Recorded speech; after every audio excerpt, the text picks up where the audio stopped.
So many websites and biographies of you say your fashion's authority. And I think it's true to say that your post-show reviews are probably the most read in the world. Well, I think the word authority sounds a bit like a headmistress. I don't think I like that at all. You know, I have a lot of fun with fashion and have done for a very long time. I think really authority is a very polite way of saying she's been around so long, I can't believe it. I'm interested if when you're watching a show or you're seeing a garment, do you know straight away if you like it or if you don't? Is it an immediate decision that you make? It's quite complicated, you know, when you're reviewing a show, because unless you're talking about someone who suddenly breaks on the scene, which is very exciting, you know, someone like Christopher Kane suddenly arriving, but you're mostly talking about people who've been showing for a long time. I mean, some of those designers in their 70s, after all, I've probably seen about 120 at least of their collections, at least. And so you're looking at two things, you know, you're looking to see whether it's a sort of a good version of what they do, because let's face it, after X number of years, most people don't change that much. And you're also looking at it as part of a sort of broad river of what is being done. And if there's a little tributary, can't say that word, and there's another little thing that they're coming up with, something that's new, something that refreshes it. But inevitably, the most exciting thing is when someone appears and you just feel they've got some little spark. In terms of you actually deciding if you like it, is that something that comes very quickly? I suppose maybe it depends on each collection. I'm not sure if it's, you know, is it something you go away and think about a great deal? No time to reflect. You write it and you do it. And I mean, I'm not talking about since the blogosphere came up, but I mean always. I always have had to write incredibly fast because, you know, we've just feed it into the paper. But in a way, I think you're coming up with something quite important here when you keep asking me, do I like it? And that's not exactly my judgment, because I think that you can dislike something very much and have almost feel it's quite abhorrent, but still think it's brilliant. And I remember when Prada in the 90s was doing the ugly aesthetic. I mean, that's not me personally. I don't mean I cover myself in pink ribbons, but you know, I always feel that Marie Antoinette's home at Versailles would do fine for me, you know, with put in the computer and it'd be perfect. So you can imagine that those Prada colours, everything about it, the whole sense of deliberate ugliness it was shocking to everybody, but I felt quite antipathetic to it. And yet, on the other hand, I could see immediately that this was brilliant. This was something really fresh, something new. It was so powerful, and still is. What are your feelings on the pace of fashion today? Because I would say in the last couple of years, for me, these sort of 2 new seasons have popped up. You've got pre-collections, which they registered in the shops, but it was never something that I saw people really writing about, and certainly not people going and reviewing the shows. Well, you'll be totally shocked to know that I've never reviewed a resort show or whatever they're called.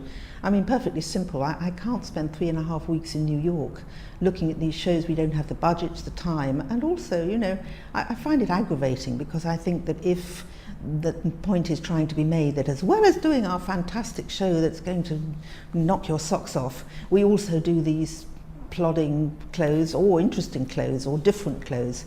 I find it all a little bit of a cheat. I think the most clever thing is to be able to do a Balenciaga and distill into a very few number of looks something that you're trying to say. I think that is much smarter than showing I don't know how many collections a year. But when you talk about changes, I really do think that when you talk about changes, I think over the next 10 years there'll probably be as many as there have been in the last 10 years. But it's been an extraordinary change, starting of course with digital cameras. I mean, the instant images, obviously, but so much more than that, you know, so much more because of the corporatization, do you think that's a word, of fashion, the idea that the corporate world is sort of organising these designers, and they're now supposed to be not just designing the clothes for heaven's sake, but, you know, going off and doing these trunk shows and personal appearances and tweeting and this, that and the other. I don't know how they find the time to design. Something I would really like to talk about, which is a bit of a volte-face from that actually, but it kind of links in, is the modern idea of luxury, because you with the International Herald Tribune, you host the luxury conferences that they've been doing for the past decade, I think. I'm interested, first of all, how, in observing and kind of discussing luxury over that time, how do you feel that luxury has changed over the past 10 years? I think the most important thing about luxury today is that somebody finds a new word for it. I mean, to me, luxury has started to become a real no-no word. It sort of represents the worst kind of things, the whole sort of footballers' wives culture.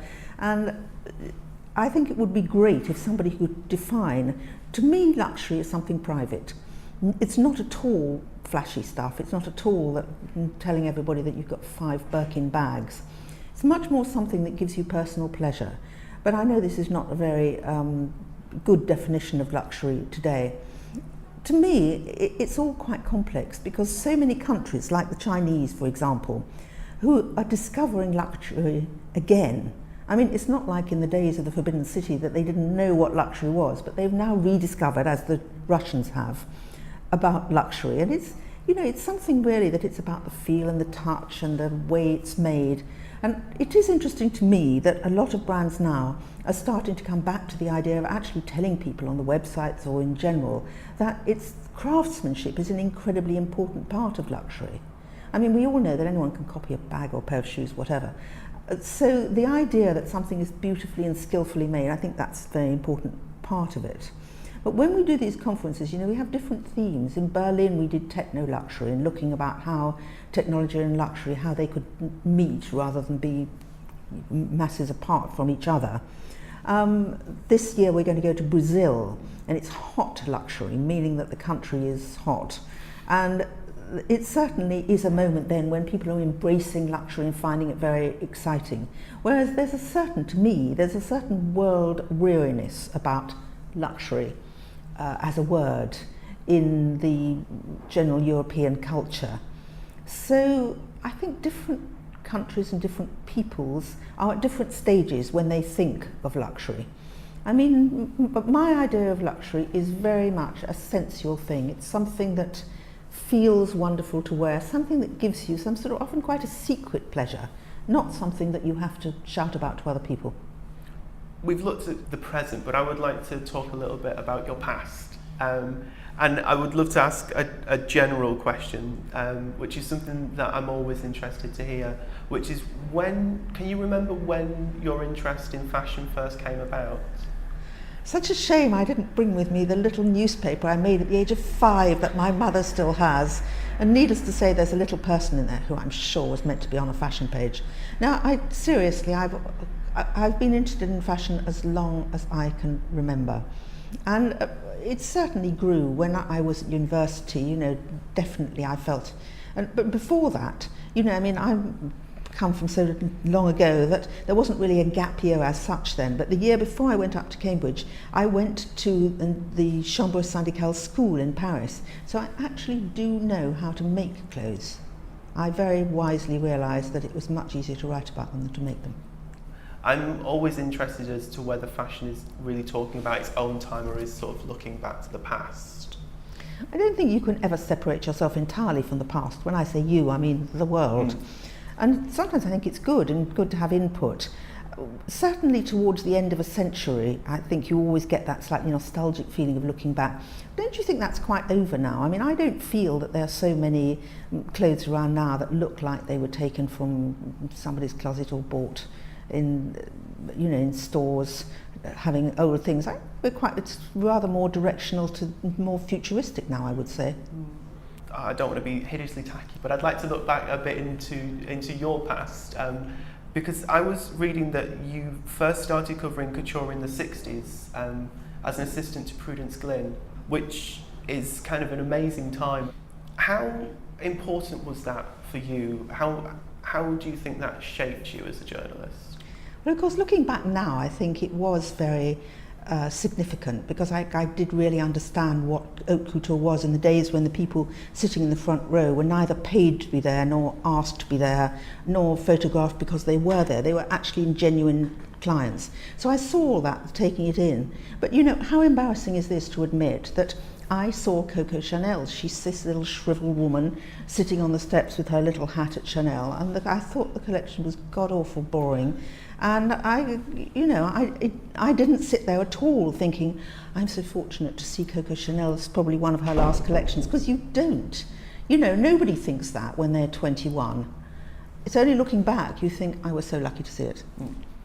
I was interested, when did you realise, you said that you've had the interest in fashion for a long time. When did you realise that you wanted to write about fashion? I suppose I wanted to be a journalist before I wanted to write about fashion. I mean, when I was at Cambridge University, there's the university newspaper was called Varsity. And, you've got to think back an awfully long time here. And this was when there was the first woman everything, in that, there was the glass ceiling was so firmly in place that people really were breaking it almost every day in the 1960s. And so I was the first woman editor of Varsity. I mean, who cares that I was a woman? But at the time, it sort of seemed significant. And then, I wrote about general things and I edited it. And then I went on to enjoy writing. And I joined the Times. I was a trainee. They don't do that anymore. But I was a trainee junior reporter at the Times as soon as I left, 5 days after I left Cambridge. And so I wrote in general. And then we founded the first woman's page that the Times had ever had, a page devoted to women. And it seemed wonderful at the time, and I wrote general things for that. And then I was sort of headhunted, really, by Charles Winter, the father of Anna Winter, who was the editor, long-term editor of the Evening Standard, an absolutely brilliant editor. I'm sure that's where Anna gets her skills from. And he sort of found me and put me, really, I think I was only about 23, as fashion editor of the Evening Standard. And it was considered that I wouldn't be now, but then it was considered I was incredibly young to be in this post, blah, blah.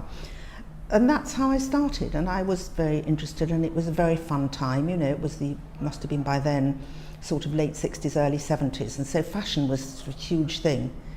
And that's how it all started. I suppose it relates back then and probably more now so. What for you makes good fashion? Good fashion? I don't know if I want good fashion. I think good girls are rather boring, aren't they? And good boys, really. I think what you want is something that's got a powerful message. That's what you're looking for. And although you don't realise it at the time you're seeing it, it's also a message that's telling you something about what's going on in the world. So, everything, when you look back, everything's always earlier than you think. I remember those Thierry Mugler big shoulders, and I had always thought that they were, sort of 80s, but when you look back, it was about 1975 or something. I've probably got all the figures wrong, but it's certainly earlier than you think. And of course, you can go back and analyse it all now and say Claude Montano and all those things. It was women standing shoulder to I can't say that. Women standing shoulder to men in the workplace, and that meant that the wide shoulders that had been there in the war when women took up men's jobs because they were fighting. So these things were both great fashion statements, but they were also quite deep statements about what was going on in the wider world. And certainly, with Margaret Thatcher, I'm looking forward to seeing this new movie about Maggie. But certainly the way that she dressed, she was so like a caricature of a power woman. And all these things to me are interesting, and they make good or great fashion because the person who's doing it, I'm sure designers don't sit down and say this. I'm sure nobody has ever sat down and said, women are getting very powerful out there, I'm going to do big shoulders, or all my friends are gay, so I'm just going to show pink sweaters and sort of girly clothes for men. I mean, that is such a stupid way to imagine it. It's so much more something that people instinctively feel. And I'm not a great creative person, but I think the designers, whether they're fashion designers or fine artists, they are deeply creative people who feel something inside, and that's why they do what they do. Do you think that there would be a time when you would become tired of fashion? Oh, everyone always asks me this question. This is a bit in code, isn't it? When are you going to retire? You know, I'm never going to get bored with fashion. There may be a moment, for all I know, when I just am physically overwhelmed by the effort, because, you know, they certainly aren't making it any easier in terms of having to get here and there and all these shows, ever earlier, ever longer fashion weeks. But I will always be, I believe, inspired and fascinated by fashion. And even if I weren't going to the shows, I would still look eagerly at everything that's going on. You know, fashion is really something that's in your blood. And while the bloodstream's there, it's always going to keep on flowing.